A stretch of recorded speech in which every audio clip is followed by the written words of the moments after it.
காவேரியும் கங்காவும் வந்து போட்டியில் ஜெயிச்சதால் வந்து அவங்களுக்கு நிறைய ஆஃபர் வந்து வருது. அதனால் நிறைய தைக்க ஆரம்பிக்கிறாங்க. இதனால் என்ன ஆகுதுன்னா கடையை வந்து விரிவுபடுத்தணும், நல்லா பெருசாக பண்ணணும் அப்படின்னு சொல்லிட்டு குமரன் வந்து ஐடியா பண்ணுறாரு. நிவின் வந்து அவருக்கு தேவையான ஹெல்ப் எல்லாம் பண்ணுறாரு. இந்த சூழ்நிலை காவேரி ரொம்ப சந்தோஷப்பட்டு, மாமா நீங்களும் அக்காவும் நல்லபடி வரணும், இந்த தொழிலில் உங்களுக்கு சூப்பராக வந்து எல்லாமே பண்ணணும் அப்படின்னு சொல்கிறாங்க. இல்லைப்பா எங்களுக்கு மாடல் நிறைய தேவைப்படுது, எப்படி வந்து அட்வர்டைஸ்மெண்ட் கொடுக்குறதே தெரியலப்பா, ட்ரெஸ்ஸஸ்லாம் வந்து வேறு போட்டு பார்க்கணும், அதுவும் கரெக்டாக இருக்கான்னு தெரியலப்பா அப்படின்னு சொன்னோன்னே, என்ன ட்ரெஸ் மாமானோன்னே, இல்லைப்பா நான் வந்து பாவாடை தாவணி வந்து வேர் பண்ணியிருக்கேன், சூப்பராக தைச்சிருக்கேன்ப்பா, அதை வந்து கங்கா போட்டு பார்க்க சொன்னால் அவள் வந்து நிறைய சைஸ் கிடையாது இதுன்றப்பா சொல்கிறாங்க, என்ன பண்ணுறதுன்னு தெரியல, அவள் போட்டே பார்க்க மாட்டேங்கிறப்பா, சாரி தான் எனக்கு கரெக்டாக இருக்கும்ன்றா அப்படின்னா, சரிங்க மாமா இது என்ன ஒரு பிரச்சனை, நான் போட்டு காட்டுறேன், என்னோட மாடலாக வச்சு நீங்கள் யூஸ் பண்ணிக்கிங்க அப்படின்னாங்க. உங்கள் வீட்டில் ஒத்துப்பாங்களாப்பா, திட்ட மாட்டாங்களா, அதெல்லாம் ஒன்றும் இல்லை மாமா, நம்ம கடைக்காக நான் செய்கிறேன், இதில் தப்பு இருக்குது அப்படின்னு சொல்லிட்டு சொல்கிறாங்க நம்ம காவேரி. சரிப்பா ரொம்ப சந்தோஷம், கொடுங்க மாமா நான் போட்டுன்னு வரேன் அப்படி சொன்னோன்னே, சரிப்பா அப்படி சொல்லிட்டு அந்த ஆஃப் சாரியும் அதுக்கப்புறம் வந்து அந்த ப்ளவுஸ் அதெல்லாம் கொடுக்குறாரு. சரி மாமா நாளைக்கு நான் போட்டுன்னு வந்து கலக்கிறேன், ஓகேவா, நீங்கள் என்ன வேணாலும் ஃபோட்டோ ஷூட் நடத்திக்கிங்க, எது வேணாலும் அப்புறம் பார்த்துக்கலாம் அப்படின்னோடனே, புருஷன் திட்ட போகிறாருப்பா, அவர் ஏதாவது மாப்பிள்ளை ஏதாவது சொல்லிட்டாரு என்னப்பா பண்ணுறது, அதெல்லாம் பார்த்துக்கலாம் மாமா, அவர் என்ன சொல்கிறது, அவரெல்லாம் ஒன்றும் சொல்ல மாட்டார், நான் பார்த்துக்கிறேன் விடுங்க அப்படி சொல்லிட்டு வராங்க. வீட்டுக்கு வந்த காவேரி வந்து ரொம்ப அந்த ஆஃப் சாரியும் அதுக்கப்புறம் அந்த ட்ரெஸ்ஸஸ்லாம் பார்த்து ரொம்ப சந்தோஷப்படுறாங்க. உடனே காவேரி என்ன பண்ணுறாங்க, நல்லா வந்து அழகாக அந்த ட்ரெஸ் பண்ணிவிட்டு ஆஃப் சாரியில் ரொம்ப அழகாக வந்து கீழே இறங்கி வராங்க. அதை பார்த்து வந்து எல்லாருமே வந்து அப்படியே வந்து பார்த்துட்ருக்காங்க காவேரியை.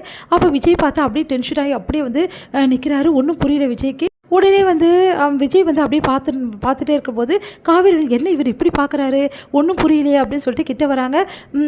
என்னங்க இப்படி பார்க்குறீங்க அப்படின்னோடனே, ஒன்றும் இல்லை அப்படின்னு சொல்கிறாரு.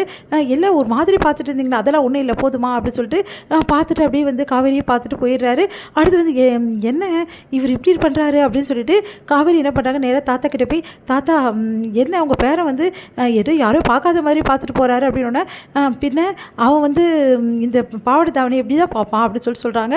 உடனே ஒன்றும் புரியல, பாவாடை தாவணி போகிறது தப்பா, ஒன்றும் புரியலையே, உங்கள் பேரை என்ன பண்ணுறாரு ஒன்றும் புரியலையே அப்படின்னு சொல்லிட்டு எல்லாக்கிட்டே கேட்குறாங்க. அப்போ வந்து இல்லைம்மா அது வந்துமா அப்படி சொல்லிட்டு தாத்தா சொல்ல வராரு. நீங்கள் அமைதியாக போகிறீங்களா, எதுக்கு அவகிட்ட எல்லாத்தையும் சொல்லிக்கிட்டே அப்படின்னு சொல்லிட்டு பாட்டி வந்து திட்டுறாங்க. சரிம்மா அப்புறம் பேசிக்கலாம் அப்படின்னோடனே காவேரிக்கு ஒன்றும் புரியல, எதுக்காக இவர் இப்படி பண்ணார், இது யார்கிட்ட கேட்டால் புரியும் அப்படின்னு சொல்லிட்டு யோசிச்சுட்டே போகிறாங்க. அடுத்து வந்து விஜய் வந்து ரொம்ப டென்ஷனாக இருக்கார். காவேரி வந்து பேச வராங்க. அப்போ வந்து சொல்கிறாரு, எதுக்காக இந்த ட்ரெஸ்ஸை போட்டேன் அப்படின்னா, என்னங்க இது தாவணி பாவடி நான் போடக்கூடாதா, இந்த ட்ரெஸ்ஸு கூட உங்களை கேட்டு தான் போடணுமா, ஏதோ அக்ரிமெண்ட்டில் சைனாக இருக்குது, இந்த ட்ரெஸ் தான் போடணுன்னு, இங்கே பாரு இதுக்கப்புறம் இந்த ட்ரெஸ்லாம் போடாத, ஏன் இந்த ட்ரெஸ் எனக்கு நல்லா இல்லையா, நல்லா தான் இருக்குது, அப்புறம் ஏன் போட வேணாம் சொல்கிறீங்க, நான் போடாதுன்னு சொல்கிறேன்ல, நீ எப்பவும் போட சுடிதாரே போட்டுட்டு வா போதுமா, இந்த மாதிரி ட்ரெஸ்லாம் இதுக்கப்புறம் போடாத அப்படின்ட்டாரு. இவர் என்ன ட்ரெஸ் கூட இந்த மாதிரி போடக்கூடாது, இங்கே பாருங்கள் இது வந்து நான் எனக்காக போட்டுக்கல புரியுதா, என் அக்கா மாமா கடை வச்சுருக்காங்களே அதுக்காக நான் போட்டிருக்கேன், அவங்க தான் வந்து எங்கள் மாமா தான் இந்த ட்ரெஸ்ஸை தைச்சாரு, எப்படி இருக்கு ரொம்ப நல்லா இருக்குல்ல அப்படின்னோடனே, இங்கே பாரு நல்லா இல்லை சொல்கிறேன்ல போடாத சொல்கிறேன்ல, அப்படி போட்டாலும் அங்கேயே இருந்துரு, இங்கே வராது, அதுவும் ஏன் கண்ணு முன்னாடி வராது அப்படி சொல்லிட்டு போயிடுறாரு. என்ன இவர் இப்படி பண்ணுறாரு, நல்லா இருக்குன்னு சொல்கிறாரு, அதுக்கப்புறம் போடாதுன்னு சொல்கிறாரு, ஒன்றும் புரியலையே அப்படி சொல்லிட்டு காவேரி யோசிக்கிறாங்க. அடுத்து வந்து விஜய் வந்து யோசனை பண்ணிகிட்டே இருக்கார். பழைய நினைவுகளாக அவருக்கு ஞாபகம் வருது.